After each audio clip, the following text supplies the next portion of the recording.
नमस्कार। इंदौर से voice of Jhabua आपका बहुत बहुत स्वागत करता है। आज जो मेहमान टंटिया भील चौराहे पर हमारे साथ जुड़े हैं, मैं उनका परिचय करवा देता हूं। हमारे साथ हैं लोकेश मुजालिदा जी, जो राष्ट्रीय अध्यक्ष है जेएस के। सर, आपका बहुत बहुत स्वागत है। बहुत बहुत धन्यवाद। सर, सबसे पहला मेरा सवाल आपसे ये है कि जेएस की अभी मीटिंग हुई थी, सब लोग बैठे थे, बातचीत करी थी, सारे मनमुटाव दूर हो गए थे, मगर फिर भी उसके बाद कहीं ना कहीं खबरें आती हैं कि फिर भी कहीं ना कहीं मनमुटाव चल रहा है अभी। जी देखिए, सबसे पहले तो मैं आपके चैनल पे सभी को जोहार करता हूं और ये बताना चाहता हूं कि जेएस में मनमुटाव नहीं है।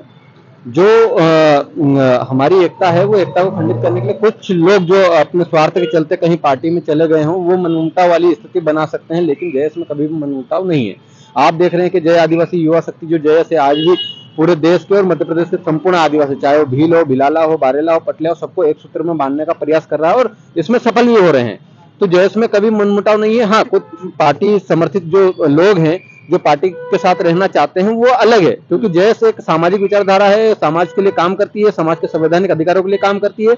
तो जेएस में किसी भी तरीके से समाज के अधिकारों के प्रति हम सभी लोग एक साथ में आ जाते हैं और ये मनमुटाव वाली चीजें जेएस में नहीं है। नया मुद्दा भी आया है कि यूसीसी को लेकर बहुत विरोध हो रहा है। इस पे आप क्या कहना चाहेंगे कि उसमें आदिवासियों का क्या रहेगा?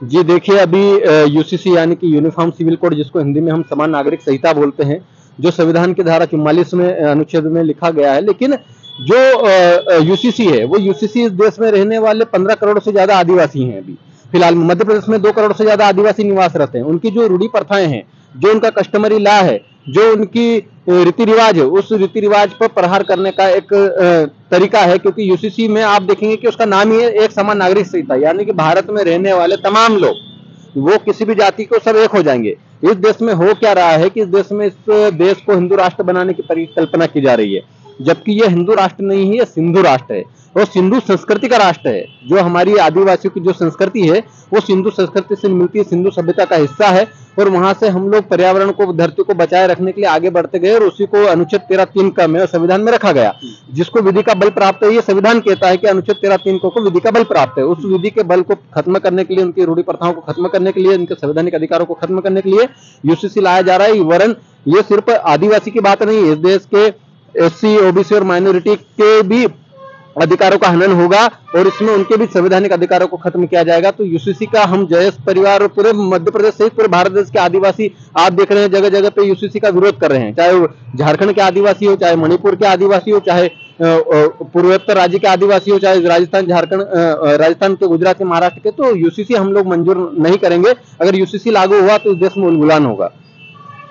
अभी हाल फिलहाल में ही आपके ऊपर एक एफआईआर दर्ज हुई है, उसका विरोध भी हुआ है और कहीं ना कहीं आपके ऊपर एफआईआर करके आपको नीचे दबाने की या कहीं ना कहीं आपको जेल में रखने की कोशिश करी गई है, उसके बारे में आप क्या कहना चाहेंगे? जी देखिए, राजनीतिक व्यवस्था के चलते मुझ पर एफआईआर दर्ज की गई और ये चीजें तो कॉमन है, क्योंकि अगर हम लोग हक अधिकारों के लिए लड़ रहे हैं तो सरकार कहीं ना कहीं दबाने के लिए, उसकी आवाज को खत्म करने के लिए वो चाहते हैं कि बड़े लीडरों पे एफआईआर करके उनको जेलों के अंदर भर दिया जाए। आप एनसीआरबी की रिपोर्ट देखेंगे तो मध्य प्रदेश में और पूरे भारत देश में सबसे ज्यादा बेकसूर आदिवासी जेलों में बंद है। उनका कोई कसूर नहीं, लेकिन बेचारे वो लोग हैं जो अपना वकील नहीं कर पाते हैं, अपने को छुड़ाने के लिए हाईकोर्ट या सुप्रीम कोर्ट नहीं जा पाते, अपने सेशन कोर्ट तक नहीं जा पाते। तो ऐसे बेकसूर आदिवासी को जेलों में बंद रखा गया और यही साजिश है, सदियों से चलती आ रही है। आज जेएस की जो आवाज है, जेएस की आवाज संवैधानिक आवाज है, संवैधानिक आवाज यूसीसी का हम लोग विरोध किए। हम लोगों ने पूरे मध्य प्रदेश से पूरे भारत देश में यूसीसी के विरोध में आपत्ति दर्ज कराने के लिए ज्ञापन दिलवाया। तो उसी के परिप्रेक्ष्य में राजनीतिक व्यवस्था के चलते भाजपा के जो लोग हैं, उन्होंने मुझ पर एफआईआर कराई। हम लोग एफआईआर से डरने वाले लोग नहीं है, जो हम लोग कानून को मानने वाले लोग हैं, हम न्यायालय को मानने वाले लोग हैं और उसी के तर्ज पर आगे भी काम करते रहेंगे। हमारी आवाज को दबाया नहीं जा सकता। पटवारी भर्ती परीक्षा में अभी बहुत विरोध भी हो रहा है हर जगह पर, तो अब जेएस का क्या है कि उसको किस तरीके से जेएस उसका विरोध करेगी? जी देखिए, पटवारी के अभी आपने कहा ही है कि पटवारी भर्ती में धांधली हुई है। इससे पहले भी सब इंजीनियर की भर्ती में हुई है, एग्रीकल्चर वाला जो आरईओ वाला जो पद था उसमें भी धांधलियां हुई है। तो मध्य प्रदेश जो है घोटालों का राज्य बन चुका है। यहाँ पर कोई भी वैकेंसी निकलती है घोटाले के बगैर पूर्ण नहीं होती है। किसी भी वैकेंसी में आप देखेंगे, चाहे वो किसी भी डिपार्टमेंट की हो, अब पटवारी में इतने जो पद थे, आज उन्होंने घोटाला करके इतने सारे पदों को अब होल्डिंग पर रख दिया है। उनका ये कहना है कि अब इसकी जांच की जाएगी। जांच करेंगे तो जो पढ़ने वाले मेहनतकश युवा थे, जिन्होंने मेहनत करके इस एग्जाम को क्वालिफाई किया था, उनका समय बर्बाद हुआ, उनके पैसे बर्बाद हुए। आज सरकार ने पटवारी के फार्म के नाम पे सभी से एग्जामिनेशन फीस भरवा ली। आज वो पैसा कहाँ गया? वो पैसा अब वापस तो करने वाले नहीं है सरकार, और अब दूसरा फॉर्म जनरेट करेंगे, फिर वापस से वही प्रोसेस करो, वापस एग्जाम का फॉर्म भरो। तो ये जो मध्य प्रदेश में धांधलियां हो रही है, आप देखेंगे कि इससे भी बड़ी धांधलियां कहीं कहीं आदिवासी क्षेत्रों में निर्माण कार्यों में हुई। जो सतपुड़ा भवन में आग लगी थी, उसमें आदिवासी डिपार्टमेंट के सारे कागज जलकर खाक हो गए। ये क्या है? ये सब अपने कारनामों को छुपाने की साजिश है। और मध्य प्रदेश की सरकार युवाओं को रोजगार नहीं देना चाहती है, किसी भी भर्ती में वैकेंसी में भर्ती नहीं देना चाहती। इस कारण ये सब घोटाले हो रहे हैं और ये व्यापम टू है। शिवराज सिंह चौहान के राज में आप व्यापम में घोटाला हुआ, अभी घोटाले हुए, तो लगातार घोटालों की बारिश हो रही है। और इस बार आप देखेंगे कि मध्य प्रदेश का जो युवा है अच्छा नाराज है, खासा नाराज है। आप कलेक्टर कार्यालय पे एक दिन का जो धरना हुआ था, उस धरने में आप देखिए कि कितनी संख्या में स्टूडेंट निकल कर बाहर आए।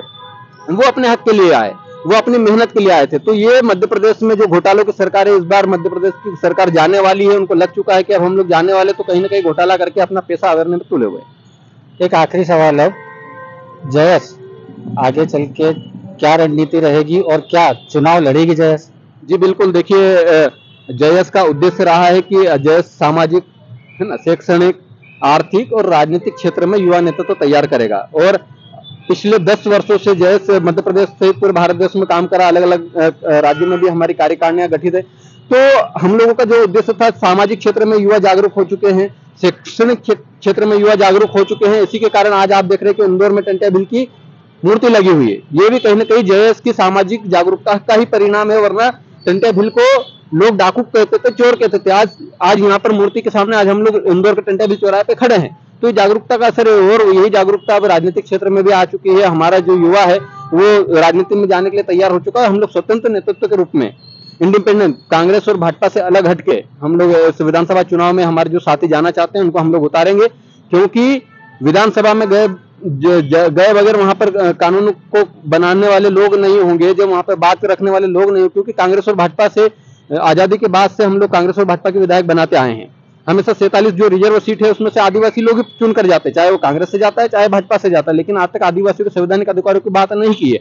आप 5वीं अनुसूची की बात कर लीजिए, 5वीं अनुसूची में स्पष्ट लिखा हुआ कि जो अनुसूचित क्षेत्र होगा वहां की जमीन पर पूर्ण आदिवासियों का अधिकार होगा। वहां की सरकारी जो संस्थाएं उनमें कलेक्टर से लेकर पीएन तक की जो नौकरी होगी वो आदिवासी का प्रतिनिधित्व होगा। लेकिन इस पर आज तक कोई भी विधायक बात नहीं किया, सिर्फ अपनी कुर्सी की रोटी सेकते हैं। तो अब हम लोग ये नहीं होने देंगे। मध्य प्रदेश का युवा जाग चुका है, जयस युवा जाग चुका है। और इस बार पूर्ण रूप से हम लोग विधानसभा चुनाव में जो युवा साथी जाना चाहते हैं उनको स्वतंत्र रूप से हम लोग भेजेंगे। क्योंकि जयस एक सामाजिक विचारधारा है, इसलिए जयस के सिंबल पर चुनाव नहीं लड़ा जाएगा, लेकिन जयस के समर्थित युवा जाएंगे। आपने पिछले त्रिस्तरीय पंचायत चुनाव देखे होंगे, वहां पर आदिवासी क्षेत्रों में जितने भी कैंडिडेट जीत कर आए, लगभग 70% जो है आदिवासी जयस समर्थित जो प्रत्याशी थे वो जीत कर आए। कहीं ना कहीं लोगों का मन बन चुका है कि अब कांग्रेस और भाजपा के समर्थित प्रत्याशी को वोट नहीं देना है, या कांग्रेस और भाजपा के लोगों को वोट नहीं देना। हमको हमारा आदमी बिठाना है, हमारा आदमी को विधानसभा में भेजना, ताकि वो हमारे हक अधिकारों की बात कर पाए। तो ये थे लोकेश मुदालिया जी, जो राष्ट्रीय अध्यक्ष है जयस के। अपनी बेबाक राय रखी इन्हें।